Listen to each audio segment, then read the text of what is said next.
Hello, people, and welcome to this special episode of ITMO. And yes, please do not, I repeat, do not adjust your streaming settings. We are broadcasting live in English because because we also have a very special guest tonight. Is that right, Pita? Because Pita obviously is right with us. She is not the the special guest, but she is with us tonight. Yeah. I'm today. No, I'm not the special guest. I was some months ago, but now we Yeah, have someone that I am hyping for and that I am fangirling a lot. absolutely. She is a professional dungeon master, a writer, a graphic designer, an author of the best-selling "She is the Ancient," a gender bend curse of Strat. And I know, people, there will be a couple of you on the chat who are going to tell me something like, "Wait a minute, hold your horses. Is there a Strat gender bend adventure?" Yes, there is. And we also have our little tiny mini campaign every Tuesday that Pita is her dungeon master. But okay, first things first, people, let me tell you, this guest is very special. Please welcome the one and the only Beth the Bard. Applause, everyone. Yep, we're doing it. Gracias. Yes. And Y this no is se the preocupen. moment where we fangirl more. Yep. Y no se preocupen, gente, podemos hablar en español. Ya tuvimos una pep talk anteriormente y la verdad, aunque ustedes no lo crean, Beth está súper a gusto rodeada de latinoamericanos que hablan en español. ¿Verdad que sí, Beth? A huevo. ¡Ah, There you huevo! go. Flawless. This is great. Pita, dime si esto no está genial. A Podemos hacer huevo. esto. A ¡A huevo. huevo! A huevo. Ahí lo tienes. ¿A huevo, Beth? A huevo. ¡A There huevo! you go. Oh my gosh, this is This amazing. looks I like don't know. this is going to be fun. Pita, I mean, I'm fangirling right now, but I don't know how you feel about this. I'm sweating. I am sweating. My hands are sweating. I'm sweating like a sinner in church right now because it's honestly, it's an honor. I mean, the first time that she went on the chat while we Yeah, were streaming the first session, absolutely. I mean, it was in the intro. We were not on the screens, and however, we were like Mena was the first like said like I don't know you girls, don't get nervous, but Beth the Bard is here, and we went like no, Who? What? what? What? And I had to Amazing. go to the chat on Twitch to see if that was true or she was just messing with me and with all of us. And then I just started like I had a cup and I was like, okay, this is fine. It's fine. It doesn't matter. It's all going to be fine. I don't know. Probably this is a very good first question for this interview. Beth, how you felt about this campaign adaptation for She's the Ancient in Spanish? Just like finding out that it was happening, or like, Yeah. I mean, yeah. first of all, honored as all hell. Can I say hell? Can I say like what can I say? Can I This say is in the mind of you can say whatever you want. All right. Well, I will Say assume the as consequences. much as you want. Yeah. You hear me, audience? I will assume the consequences. It's a Mero Rios. It's a Mero Rios. I can do Try it. to do it. Try to do it. Wait, what? He's going to back you up. You say whatever Exactly. you want. Just He's say going to whatever back you Okay, want. okay. He's Yeah, your no, I wingman. was like, when I saw it on Twitter, like somebody posted the poster of it and the link about it like the week before you guys started playing it, and I screamed. Like I was at my computer and I saw it come up. I was like, ah, that's the story. It was just so I ran around the house and was like yelling it to everyone. I'm like, somebody's playing through it and they're gonna put it on Twitch and it's gonna be like a thing. And so I was so excited. Yeah, very honored that yeah, I'm excited about it. And I'm gonna keep tuning in even though I only understand a few words. So a very quick question. Is there actually a Spanish title for She's the Ancient? not yet. Let's try something.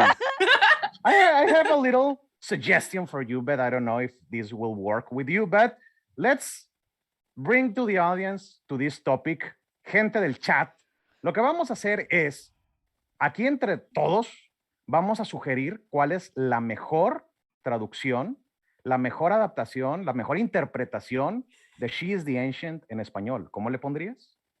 Y Beth se acaba de comprometer, ¿sí? Because Beth told me out of screen, she told me like, if we come up with a name, a Spanish name, and a Spanish title for She is the Ancient, I'm going to make it official when I translate all the campaign onto the Spanish. So listen up, people. We're here to make history.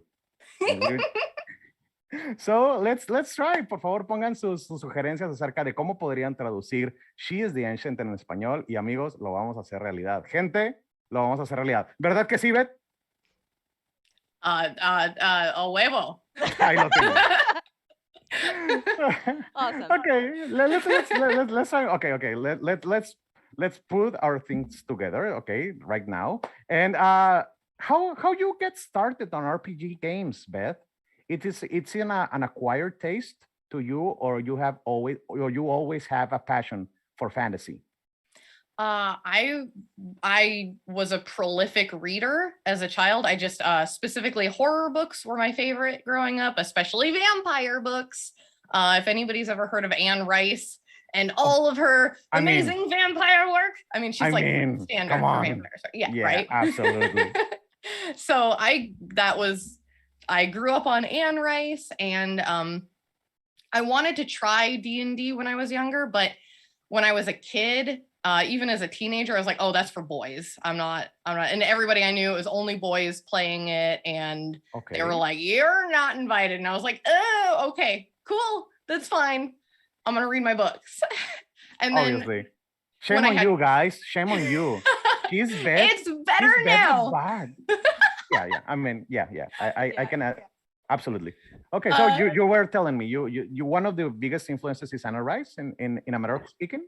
Yep. And then yeah, when I got older and I have children, 2 of them are almost teenagers, and we were watching like Stranger Things on Netflix, and they were playing D&D, and I was like, that's it.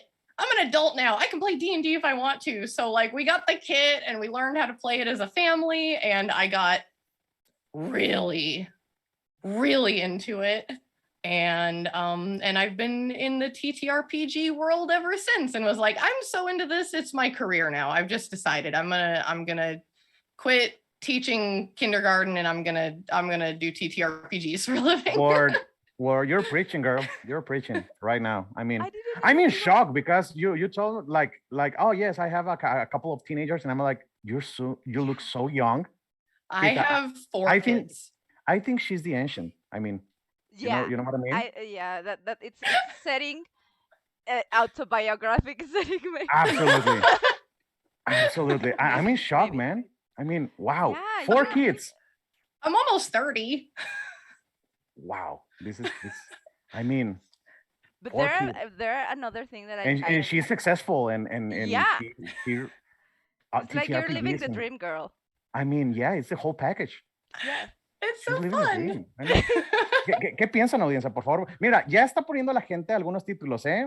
Ella es la doñita, es muy bueno. Ella es la doñita, es muy bueno, ¿sí? Ella es la ancestral, ella es la antigua, ella la inmortal. Había leído la inmoral y yo, no, amigos, no. Inmoral, no, what? Ella es la ruca, I mean, that's great. Ella es la ruca. No. Sí, vamos, come on. It's a great title. Well, I don't know. No lo sé. No sé. Vamos a seguir, gente. Vamos a seguir entonces. Soy un adulto y puedo ñoñar cuando quiera. Exacto. Eso es Beth the Bard. So, tell me about your other influences. I mean, you already have Anne Rice, but probably you as a reader. But what other your influences are? I mean, both narrative and visual, and also for your adventures as a storyteller, because right now you're a professional storyteller. Yeah. So yeah, as far as books and stuff, Anne Rice, I grew up, like when I was really young, it was R.L. Stine, everything, Goosebumps, things like that. And then I love movies. I love movies. I wanted to be when I was younger, my goal was to grow up and be the female Tim Burton. So pretty much everything he ever made. Aspirations, girl. Right? Aspirations. Yeah. That didn't work out, but I'm like a different type of storyteller, like Tim Burton, I guess. Yeah, I mean, like it's like Tim Burton. I don't need you. You know, it's like I'm gonna come up with my own material. Yeah, right. Guillermo Del Toro. Oh my gosh, favorite director, storyteller of all time. Yeah, his stuff, especially like in this new book I'm working on. I'm just like so much Guillermo influence in it. I'm so excited. And pretty much any horror. I love supernatural horror. What's your favorite movie from Guillermo del Toro? Pan's Labyrinth. 100%. Second favorite is The Orphanage. Oh my God, yes. The Orphanage is probably my favorite movie, but Pan's Labyrinth, come on. That's like why so classic. It's just that's why the horns. That's what probably. There's a lot of Guillermo del Toro influence in my love of like horns and everything. Pan's Labyrinth is probably my favorite movie of all time. I want to talk about your horns because I'm in shock because people, you won't believe this. I was hoping like, yeah, she's going to tell me about Amazon or any other thing, and she was like, I made those, and I was like, come again? Yes, they're headphones. They're headphones, and they're duct tape. There's duct tape, people. It's duct tape. My gosh, it's amazing. I have a bucket of horns that I just pull from as needed for new headphone sets. Suddenly, I have the need, Pita. I have the need of a horns, headphones. Horn. I'll have to do ones. I mean, I think that I can do something with this. So yeah. and you have like different type of horns, or there's like the same model but different color. I have some horns that stick up and they're painted pink. This is all just makeup for the purple. I've got another set that is golden. I have a lot of tiefling horns. My gosh, my favorite. I feel like in a candy shop, you know what I mean? This is amazing, and all the books and all the setup, it's amazing. You're great. I mean, you're great. I'm just fangirling right now. Just allow me, people. This is my show. Pita, we're allowed to fangirl. Yeah. You do whatever you want. And Absolutely. I'm fangirling too. So what can I tell you? Absolutely. I won't deny you the same thing.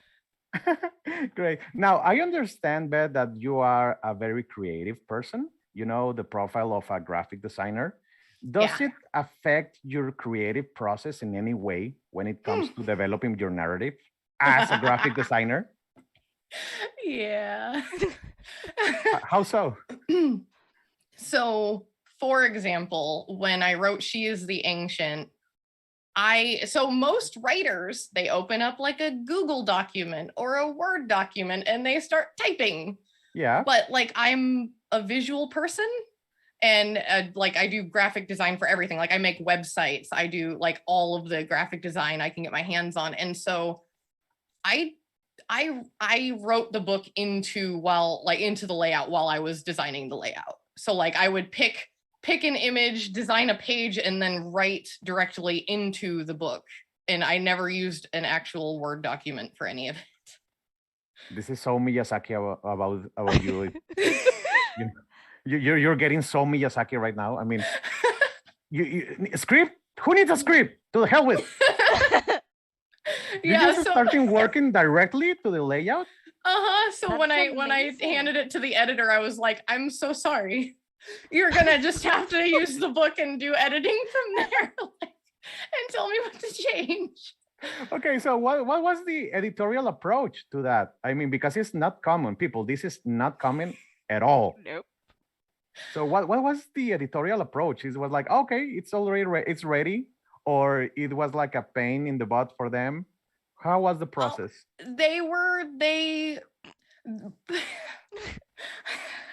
They charged. They had to copy it from the design layout into a document in order to do the edits the way they're used to doing it. And so then I had to copy it back in from there, and it was so much more work than it should have been. But like, I don't feel like I could have written without using that process. Like looking at a blank page for me, it's like my brain just goes as blank as the page. You know what I mean? Yeah, absolutely. O sea, it was like an evolution backwards, you know what I mean? Because you already had the layout and they were like, no, we don't want to work on the layout. Like, just give me a document because that's what regular people do. But we are not regular. We are not common people. She's Beth the Bard, I mean. She's the ancient. Why not? You have a money goal right there. It's amazing. At what moment do you decide to start the development of She is the Ancient? Were always clear that it will be a gender bent adventure, or that come up later? So, oh my gosh, this is a good one. When I got into D&D, I was like, oh, cool, dragons and goblins and blah, blah, blah, blah, blah, whatever. And I was like, this is fun. And then I discovered Curse of Strahd, and I was like, is this a vampire story? Oh, and I was so excited about it. But then I got it and I read it and I was like, womp, womp. I mean, yeah, it's like, okay, thank you. Thank you very much. Yeah, and so I was like, and I was also really into, I write fan fiction. And so a fan fiction book that I had been working on was a gender bent princess bride, just for pure humor sake. Yeah. And so I had been working on that when I discovered Curse of Strahd, and I was like, wait a minute. Because I see the semantics behind that thought. I mean, Princess Bride, it's, yeah, everything makes sense now. Oh my gosh. And I went at it initially from a humor perspective. I was like, this would be hilarious if we gender bent the whole thing. And it was like, you know, this poor man who's like, save me from the Countess. She's going to turn me into a vampire and marry me, and I have no choice, you know? And I was like, it was like funny. But then when I started playtesting it, everyone hated the character. They're like, he's so useless. I'm like, he was useless when he was a girl and nobody noticed it then. Excuse me. So then I got mad. Yeah. And then I was like, we're going to take this serious and we're going to like gender balance this and we're going to make it make sense. And it's not going to be funny. It's going to be serious. And absolutely. I mean, let me play the fool here to be able to explain a couple of points that may seem obvious, but maybe not so. Does making a gender bend involve anything more in the narrative than just changing the genders of the characters? Because that's what I did at first. If you just change the genders, it's either funny or ridiculous, and people don't realize it's ridiculous. There's no middle point in that. There's no, it's humor or they're annoyed about it. So I play tested it with 3 groups with my original, just purely gender bending, and it was funny to me that the story, they were like, this is ridiculous, none of this makes sense. I was like, but it wasn't ridiculous when it was a woman in the same place or when it was a man in the same place, because sexism, right? Yeah. And so in order to make it not that like comical or you know, whatever that vibe was, we had to go in and change things because traditional motives for like male antagonists in horror and stuff like that are not going to match the like a female antagonist in reality. Like they're just, you know, a dude's gonna, a lot of guys in horror, you know, in most books and things like that, they're like, women, and if I can't have what I want, I'm just gonna kill everyone, and like, you know, things like that. Like it's very simple, right? I mean, it's very basic. It's very basic. Please allow me to remind you that you can speak freely. I mean, I'm not dude, but you don't have to worry about me. I can take it. I genuinely felt like a female vampire would not be so basic. Okay. How so? Remember, I'm playing the fool here because I want to try to make a point about it. So how so? What's the motivation when you gender bend the main villain? So I wanted her to have, I wanted her rage and her misery to connect deeper to more more human feelings that we already experience and stuff like that, rather than just, oh, she was hot and she didn't want me, and now I'm gonna try and chase her down and rape her for the rest of her life, and we're just gonna repeat the cycle over and over again, right? Like, no, it's like, I'm following you. Yeah. so that's, I added in a backstory about, oh gosh, now I'm like, I haven't even like looked over my own book or run the beginning of the game for so long now. So like I added in this whole a lot more tension with what happened with her younger brother. I actually didn't gender bend all the characters. So Strahd's younger brother Sergey is still a man and was still marrying Tatiana. I kept Tatiana and Irina and them female, but I won't say too much because of spoilers. Yeah. And I was like, at first I was like, oh, we could just make this full lesbian. And then I was like, we could, but we could also add more than that, because it doesn't all have to be, because vampires are like, oh, it's all sexual, everything all the time. It's like, yeah, sure. That's awesome. Don't get me wrong. But there could be more. Absolutely. So just building in more of that backstory, more trauma for her to have to deal with and contend with. And so like the feeling I went with for her experience being trapped in Barovia is just this overwhelming sense of regret that just keeps on digging in, and just, it's like, yeah. And then eventually she, then the love and the romance and sexual tension did also come into play, but like it was much more based in something that Deeper. people experience more often and more deeply, which is regret.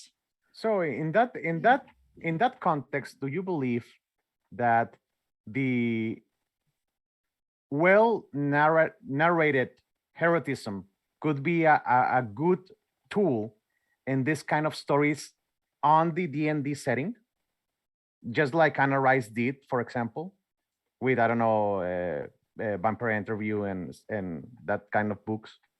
You mean like would Because right now the erotism it's a banned topic on D&D tables, or mostly on a lot of D&D tables. But in this case, it's a very rewarding topic. So in that context, do you believe that erotism and stuff like that could be a good tool for a DM on D&D settings like She is the Ancient or Curse of Strahd or any other horror setting for the D&D? Heretism, like heresy? No, I mean Erotism. erotism, like very sexy content or very passionate. Oh, I didn't know. content. I didn't even know Erotic. that word.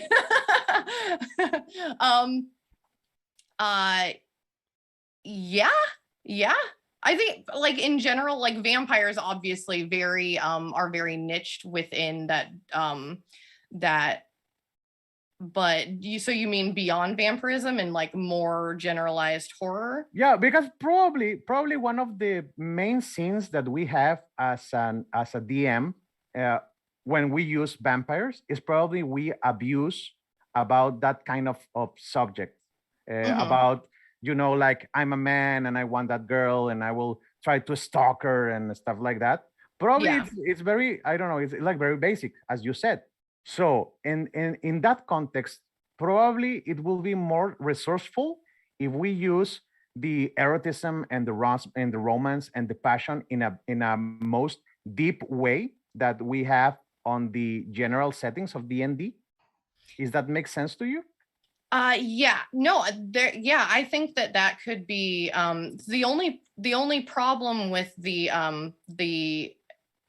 former is just the targeted violence against women that comes in with that. So yeah, romance, scandal, all of that I think is great in any setting. Doesn't even have to be like, something like vampires or things like that. Like you can, any campaign, right? Gotcha. As long as the players all agree on it and you've got your lines and veils in place and stuff like that. But the where I think the problem comes in is when it's specifically targeted violence against women, especially with stuff that is so prevalent already in the world. Yeah. Like like as a woman, and other women that I know are like, hey, we already have to think about rape like anytime we want to go out at night or things like that. I don't want to think about it at the D&D table also, you know? So that's so yeah, as long as that stuff is left out or veiled or things like that, the rest of it, I'm like, yeah, bring it all. It all has a place at the table as long as everyone agrees to it. That's a huge quote right there. I like it. It's really cool. Gente, recuerden, para los que van llegando a esta entrevista, tenemos una dinámica en la cual Beth the Bard ha accedido a que esta noche nosotros podemos elegir cuál va a ser el nombre de la adaptación a español de She's the Ancient. Así que si ustedes tienen una idea o una sugerencia de cuál podría ser una buena traducción para She's the Ancient, ese título ella la va a utilizar para cuando se traduzca al español la campaña de She is the Ancient. Así que por favor, no olviden empezar a participar, empezar a poner sus sugerencias en el chat y de rato vamos viendo qué onda. We're good? ¿Sí? Beth, we're good? ¡A huevo! Ahí lo tienes. Perfecto. Absolutely. So, I have a question, but right now, that question is for Pita. Pita, you are right now trying to give an interpretation to this setting, She's the Ancient. What was like your first experience when you start to read this material? I read first a little bit of Curse of Strahd because when they gave me the idea that I could go on and put this campaign on the channel, I first wanted to see what was before She's the Ancient, to see which was the changes. So I read a little bit, and then I got really into the She's the Ancient setting, and I loved all the introduction and all the idea of how Beth made the narrative change from what I honestly read in Course of Strahd like a telenovela, because for me that was Like a it soap was like a opera? telenovela, yeah, like a soap opera, but with Eduardo Palomo, like a Oh my Strahd or gosh. something like that. I mean, very dramatic. It was like this very dramatic version of Flanders, you know, from The Simpsons. Like yeah, yeah. it was like that. Fabio, you know? Yeah, Strahd is like Fabio. that was like my image of Strahd in the moment that I started reading Curse of Strahd, and then I read She's the Ancient, and I was like, this is girl power on. This is girl power. I mean, I don't have any other concept. So I read it. I read all the changes. I read even Strahd by herself in this story. It has so much depth to the to her history, and it's not all about romance, like she said. It's not all about, oh, I love her and I want her, and if I don't have her, I'm going to be so angry that I'm going to make everybody miserable. It's all about history. It's about what's going on her head, and what's going on her relationships, and that's something that I think that it's the richest thing of all the setting. So when I read it, I was like, okay, this is something that I must take really seriously, because I want to make honor to this. I really want to do it good, and I need to. If Beth the Bard sees it, that it was not something that I had like, yeah, she's going to watch it for sure. It was not an idea. It was like, maybe if that happens, for her to see, and if even if she doesn't understand it, to say, okay, this is something interesting, she's doing it well, and this is how it is supposed to be. So my first approach was like, I was really excited, but it was a big responsibility for me as a dungeon master or mistress now to do it correctly. So yeah, I'm honored that I can run it with my players, and I'm very thankful that Beth is here and watching it, even if she doesn't understand Spanish. I'm gonna use it to keep practicing my Spanish. I'm just gonna listen over Yeah. and over and over. Yeah, you can. or we can teach you like a huevo. We can do that. Because there's another very weird. I don't know. It's like a trivia right now. This is not, it's trivia night because Pita it's also an English teacher. Yeah. So in that context and in that way, she can teach you Spanish. You know, like in a very didactic way. Yeah, actually, when you said I was a kindergarten teacher, I was like, no, this is too much of a coincidence. So much coincidence. So much yeah, coincidence. I mean. she was a teacher. I am a teacher, and this is too much. I mean, this is too much. I can. Yeah, because it. it's about the teaching. It's about the makeup thing. It's about. Yeah. I mean, it's a lot. It's a lot to process. Yeah. Right now, I'm in shock. Yeah. That's why it's like a doppelganger, you know. It's like don't touch because the universe will explode. yeah. Because actually, she likes and rice, and when I was a teenager, I actually loved and rice too. So vampires come from there, and then I read Curse of Strahd, and what I was like, this is Dracula the movie. And I was like, I want to see that or play it, even if I don't DM it, I want to play that, even for just to be on the telenovela, on the soap opera of vampires. I'm on it. And then I got my hands into She's the Ancient, and I was like, thank God, this is what I was expecting. I mean, this is what I was waiting. Beth, how do you feel about this? Because remember, we are from Mexico. I mean, we are like the main producers of all the soap operas in the world. I mean, I need literally we know our shit, you know. So how do you make you feel about this? That's.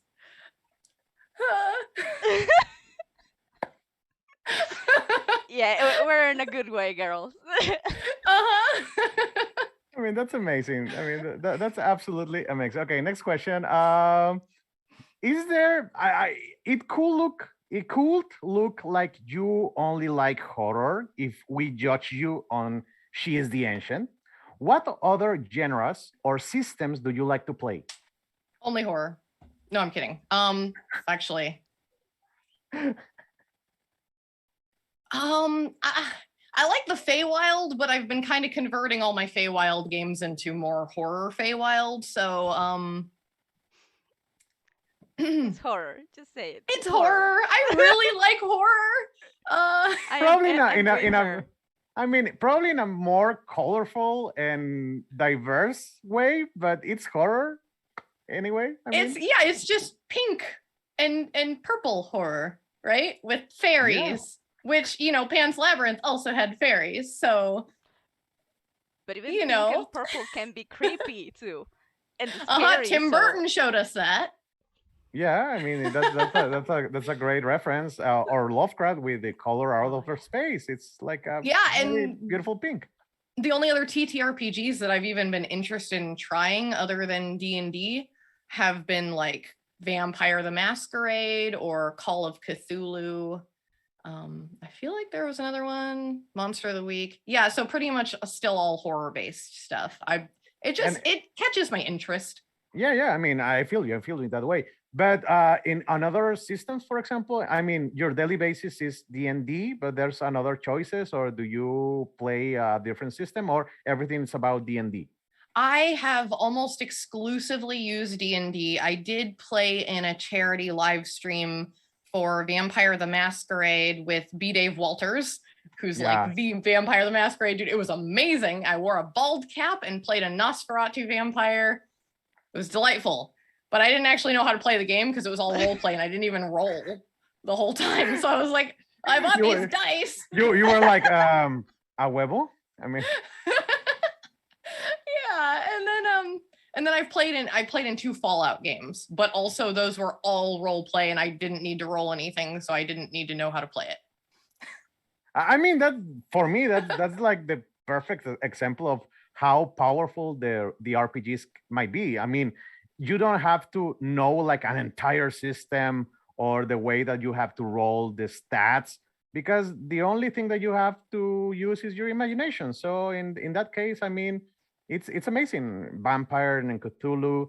D&D, it's a little bit more about mechanics. It is a lot more mechanics heavy, but that's why, like, as a dungeon master, I end up cutting out a lot of the mechanics and trying to make things more role play narrative driven. I'll have players that'll be like, oh, can I roll for this? And I'm like, you could roll for it and then use that to determine what you do. Or you could tell me what your character does and I'll just tell you what you find. And they're like, Yeah. wait, what? I'm like, yeah. That's tempting. I mean, that's a very great question right there. How do you define your style of storytelling, being a dungeon master? Collaborative.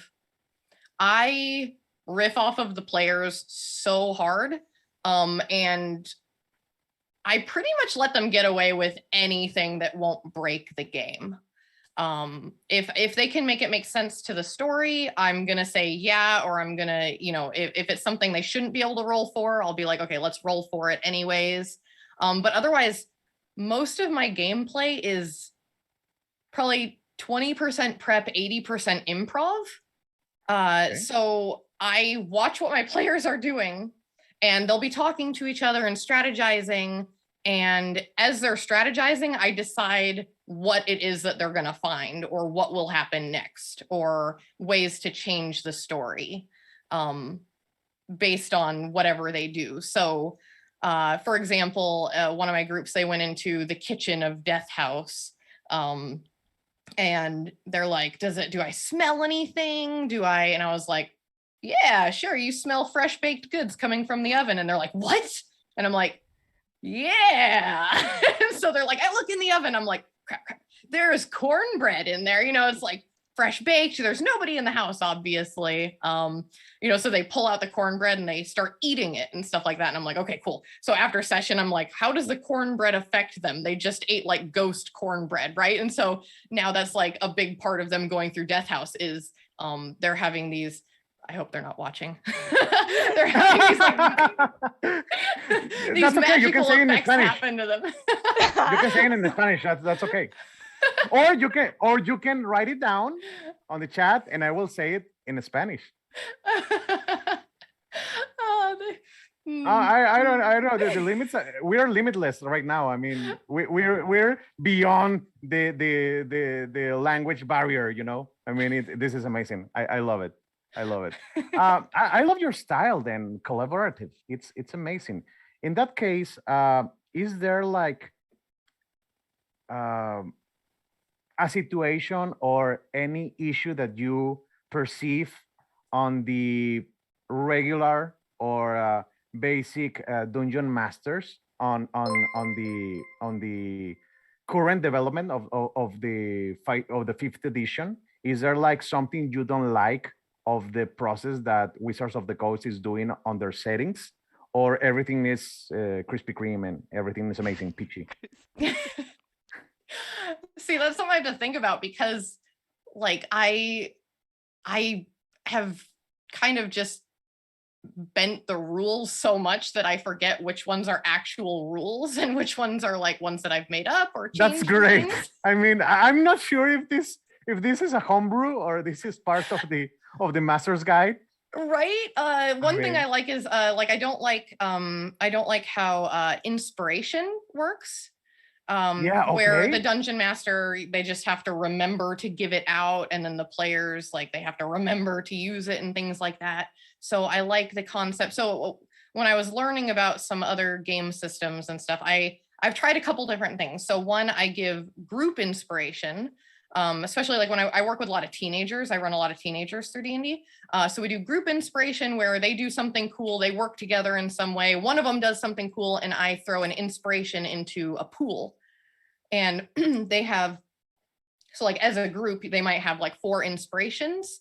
And when one of them wants to do something and everyone's like, oh, you rolled too low, oh no. And everyone like wanted them to roll higher. They'll be like, take one from the pool, so they all agree like who can take one and how to use them and things like that.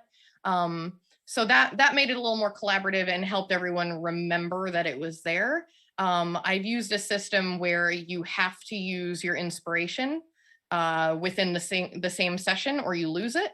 And it reminded people to pay attention to it and use it at some point rather than hoarding it for later. Yeah. And then with my kids, I let them stack inspiration. I let them have more than one at a time, and then they can because use it privilege. to Because privilege. right. Well, Right. and then because we're such a nerdy family, they'll be like, "Hey, Mom, can I stay up later tonight and finish this episode?" And I'll be like, "Roll a persuasion check." And so they'll actually have to roll for it against me as their mom, and they'll be like, "I'm using my inspiration from the last session." Oh my gosh. So, Oh my gosh. just, That's great. so yeah, there's like different ways to tweak certain rules. So like the inspiration system, I feel like combat could be streamlined to be more narrative in some ways. Not so much. There's just so much roll for this, roll for that. What number did you get? Whatever, you know. So one thing that people don't realize when they're running combat and stuff like that is, for example, you don't have to use the monster's HP on the stat block. You know, like a goblin has 7 hit points, right? Yeah. You don't have to use that. There's also going to be a formula next to it that I can't remember what the goblins is. Maybe like 2D. I'm going to use 2d6 as an example. Alan, tú estás en el chat, por favor, ponlo. Sabemos que tú lo sabes. Okay, never mind.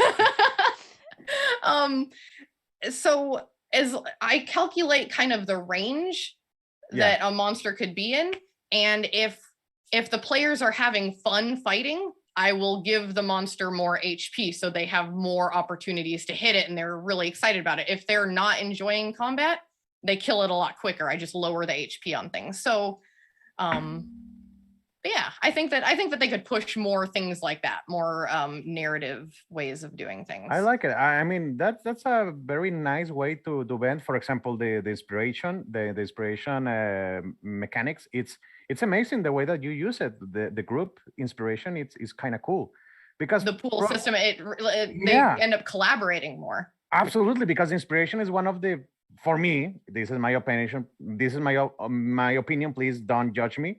But I think it's one of the lamest things on D&D. It's like the inspiration is kind of, you know, like, oh yeah, you have an inspiration. Why? Just because I like you, or I don't know. It's like, there you have it, or not, or whatever. I don't like the inspiration, and that way to use the inspiration check, it's amazing. I like it. It's very, very cool. What do we have here?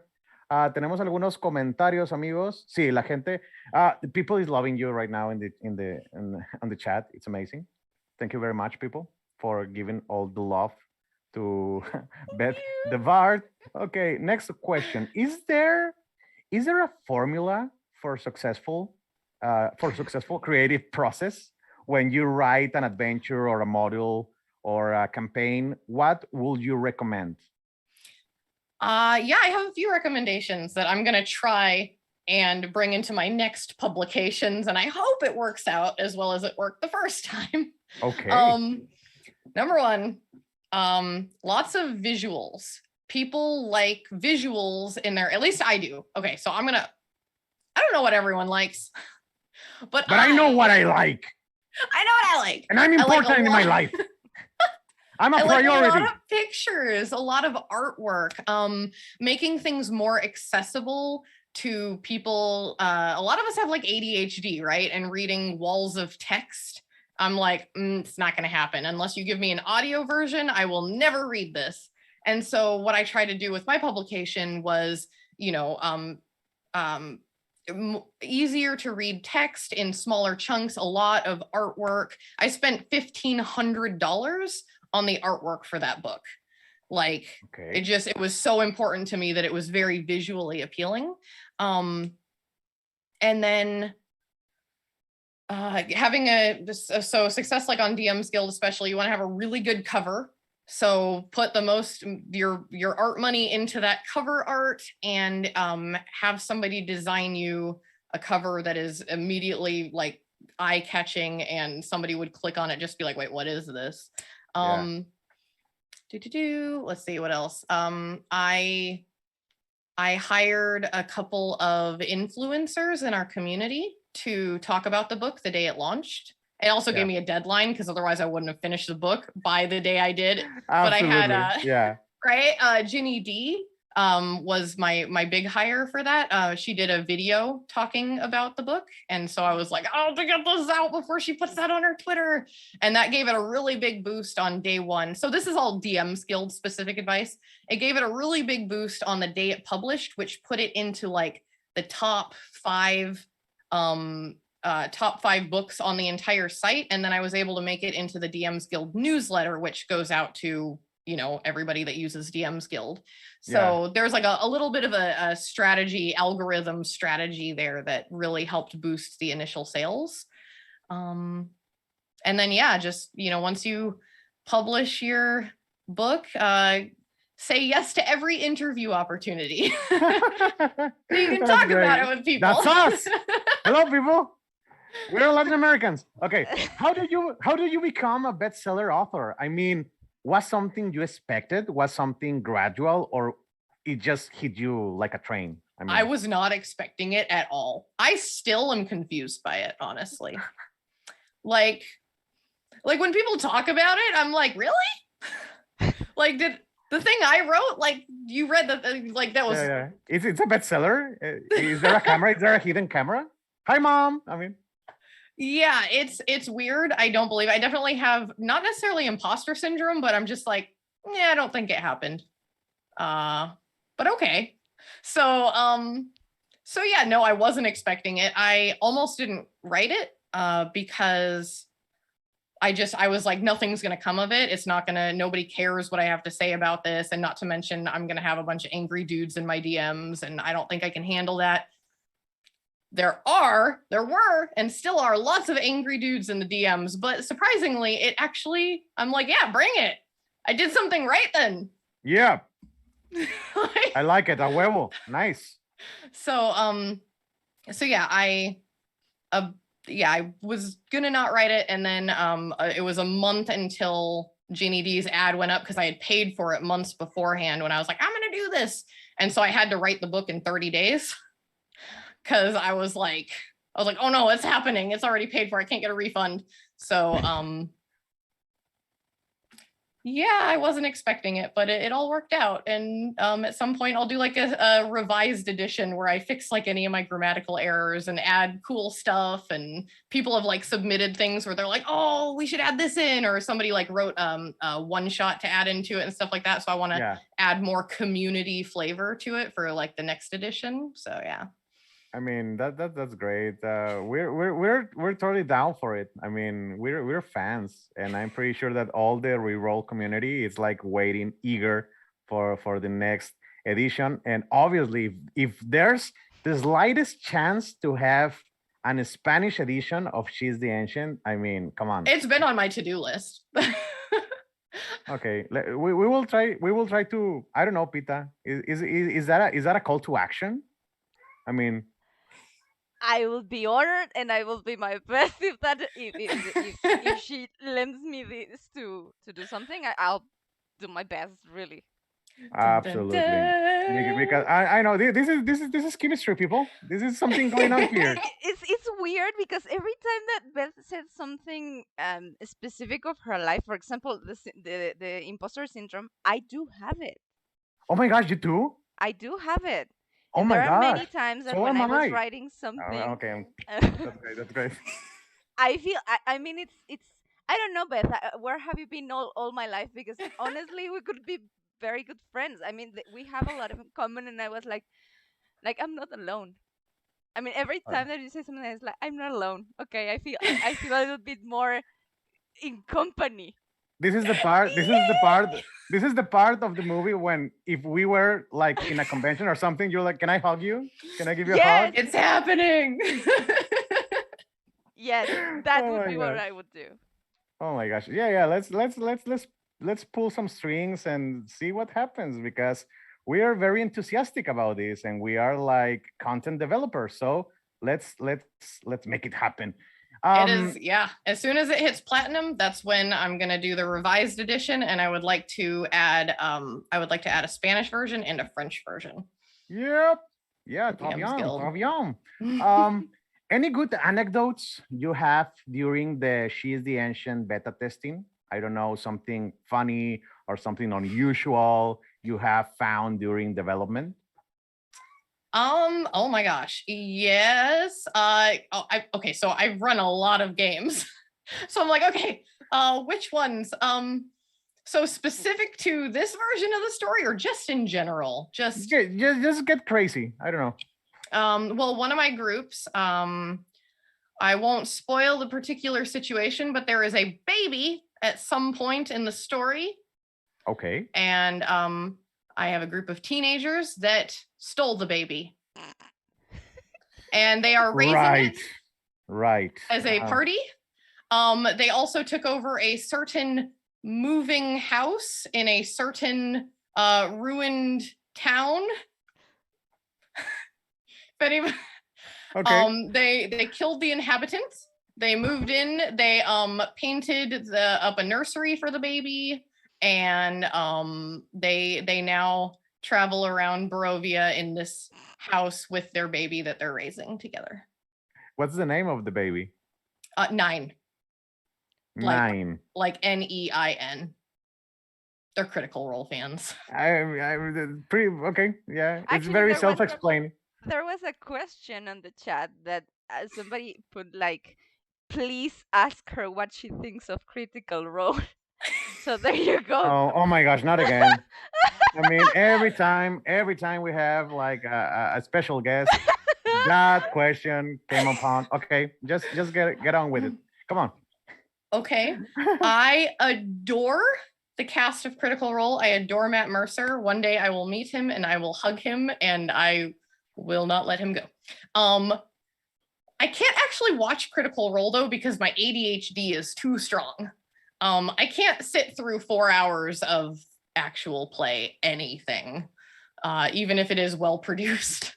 But like I like their comic books and I like the TV show on Amazon and I like the highlights that people put on YouTube and like the funny moments. But other than that, I can't actually watch it. It's I fall asleep.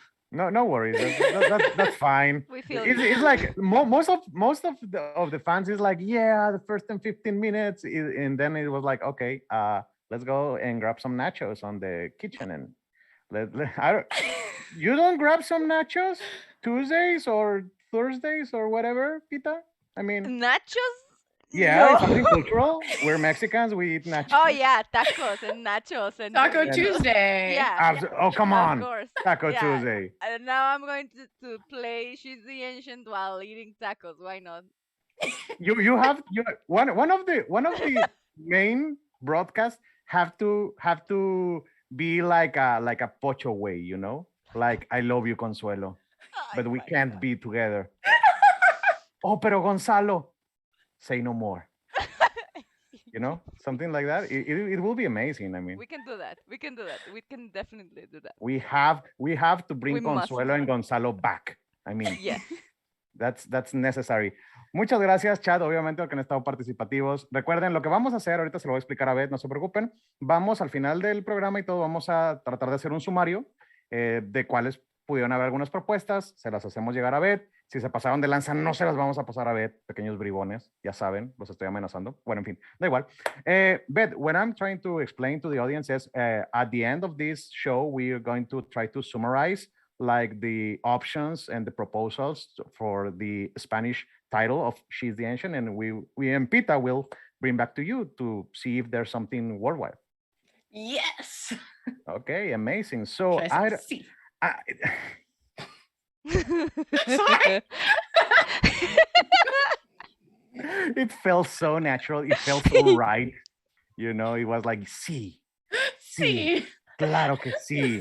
Absolutely. So, Beth, please tell us about your next projects, the things that you're doing right now, where we can find you, where we can follow you. Just give us all the media package, please.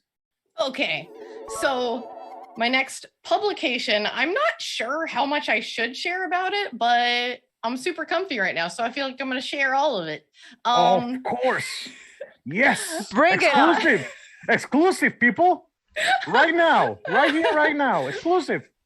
I am working on a book for each of the dread domains of Ravenloft. And the first one is going to be on the domain of Lemordia. Oh, with Chuck se está yendo de espaldas, ¿sabes? This is amazing, bro. Yes, Chuck This is is amazing. fangirling right now. Yeah. Victra Okay. Mordenheim, the another dread lady overlord. Oh God. It's very Frankenstein themed body horror. It is so much fun so far. Chef kisses. Yeah. So, and I actually brought in a Delicious. couple other people to help me write it because, you know, like life. But the cover is already done for it and it's amazing. We use the same artist that that I used for She is the Ancient to illustrate Victra Mordenheim. It's so pretty. And then other than that, I've got a couple other writing gigs that I am under NDA with, so I can't actually talk about it, but they're gonna be amazing. Yeah. They're gonna be amazing. Yeah. I can't We're wait to like sure. talk about them when I can. Because you're under contract. Mm-hmm. Oh, Because sure. it's not my books, it's other companies' stuff that I'm writing for. Oh, I mean that's great. I'm amazing. I wasn't aware that your exclusive for Reroll is going to be like that big. I mean, yeah, I'm working on Domains of Dread, and I was like, what? Shut up. I mean, yeah, La Mordia. Oh Jesus. I mean, oh sweet baby. It was amazing. It was amazing. I mean, I'm fangirling right now, and I love the fact that you are like a comic reader because I'm a comic writer. That's my day job. Yeah, absolutely. I work for Heavy Metal Magazine and Metal Urland in France, and I just love that thing, and that's my thing. So it was I like love it. one of the things that we have in common because you have like another 20 things that you have in common with Pita, but we have one. That's all that I need. Just Give one. me that for a second. I mean, come I on. mean, I mean, that's my thing. You have like another 20. Oh, and we that's- have to wait because another project coming up is I'm starting an interview show. So like I'm gonna be interviewing people. So there we go. Right. Two. Yes. We have two things in common. Eh? But I mark on that. No, digo, I'm sorry. So, Come on. okay, I mean, okay, we have to wrap this up, but it has been an amazing experience have you here. You are our first completely American guest, non Spanish speaking guest, and it has been amazing. We have to do this again, don't you think, Pita? We have to repeat this thing. I mean, I'm in. You don't have to tell me twice. I'm in. Yes, let's do it. As many times as you need and as many times as you want. This space is for you. I mean, it's great. Yeah, absolutely. Yes, I'll keep Beth. practicing my Spanish. Entiendo solo un poco. So I'll keep No. practicing. That's great because that's a great phrase. The only thing that you have to do is like adding new sexy Latin American names. You know, like no entiendo mucho Consuelo, no entiendo mucho Gonzalo, no entiendo mucho Mercedes, no entiendo mucho Carlos. Homero. Oh my gosh, I felt that. I really felt that. Came from here. It was amazing. It felt great. Thank you very much, Beth. Your media, please. If the audience want to follow your work and all the I don't know the news of your job and your projects and everything, how can we find you on social media? Okay, so I'm on Twitter, Instagram, and Facebook, but I only ever use Twitter and Instagram. And those are all at it's Yep. Beth the Bard. Beth the Bard. There you It's have it. Beth the Bard. And then I also have a website, beththebard.com, where I sometimes update my schedule when I remember. And then the book, She is the Ancient, can be found at sheistheancient.com. I just have it directed to the Oh my gosh, book amazing. page. Pues bueno, chicos, ya lo saben, ha sido toda una experiencia tener a Beth the Bard. Entonces, si te das cuenta, es solo atreverse. Oye, tenemos un programa en español, ¿por qué no invitamos a alguien americano y vemos qué tiene para decirnos? Y ha sido increíble. Pita, ¿algo que quieras agregar, ya sea para Beth o para la audiencia? I have to say a lot of things. One, it's thank you, Beth, for your work. It's really, really good. You don't have to feel like why did I did it? It's there, and we are grateful that you did it. And thank you for watching us. Thank you for coming here, and for the audience. Thank you for the questions. I'll give it them to Beth so she can answer them maybe. later. I'll And- answer them on Twitter. I'll just like there you go. copy paste answer on Twitter. There you go. So, but yeah, I'm excited. I am very honored that Homero invited me to be in here today. Oh, stop and, it. And but Thanks yeah, for inviting me on here. Oh my gosh. Oh my, you're. I mean, you're a dream girl. It's amazing. It's we admire you like a lot. yeah. So please feel free to if you have like any news or any I don't know some update on one of your projects and you want to, hey Homero, I want to tell this to the Latin America community or wherever, this is your house, this is your home. Okay, feel free to come back any day. All right. Muy bien, pues ya lo saben, gente. Esto ha sido In the Mind of. Estuvo conmigo Pita Cruz. Pita, muchas gracias por aceptar. De nada. Obviamente tuvimos a Beth the Bard. Por favor, síganla. No olviden suscribirse a los canales de Twitch, a los canales de YouTube. Y pues tenemos bastantitas cosas. Ahorita tuvimos In the Mind of, pero la semana que viene, no, perdón, el martes tenemos She's the Ancient, obviamente. Lo tenemos a las 8, claro está. Y el domingo tenemos... There you go. El domingo que tenemos, Pita. El cierre de Game of Thrones, ¿por qué no? Claro que sí. Cierre de Game of Thrones. It's gonna be great. It's gonna be amazing. Game of Thrones here in Reroll Sunday, 5 o'clock Central Time. It's gonna be amazing. A great, I don't know, a great party. It's been a ride, quite a ride, don't you think? Yeah, it's been very emotional. It's been very. You're being dead twice. I've been dead twice, almost 3 sessions. Now I am alive and I feel like Jon Snow, and I don't know what's going on.